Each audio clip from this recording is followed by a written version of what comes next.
জুমার দিনের সবচেয়ে গুরুত্বপূর্ণ আমলগুলোর মধ্যে থেকে একটা হলো এমন একটা আমল যে আমলের ফজিলত এত বেশি, আল্লাহর জমিনে যত আমল আছে ফজিলতপূর্ণ, অনেক উলামায়ে কেরামের মন্তব্য হলো এই রকম বেশি ফজিলতপূর্ণ আমল আর দ্বিতীয়টা নাই। আমলটা কি বলবো? আমলটা হলো জুমার দিন যদি কেউ গোসল করে, গোসল ফরজ হয়, গোসল করে, গোসল করার পর আগে আগে ঘুম থেকে উঠার পর মসজিদে আগে আগে যায়, মসজিদে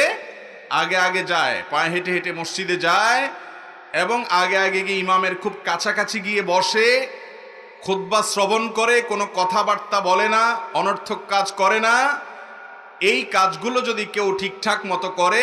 তার প্রতি কদমে 1 বছর, কোন কোন বর্ণনা আরো অনেক বেশি বছরের কথা বলা হয়েছে, ইবাদতের সওয়াব সে পাবে, নামাজ, নফল নামাজের সওয়াব পাবে, আবার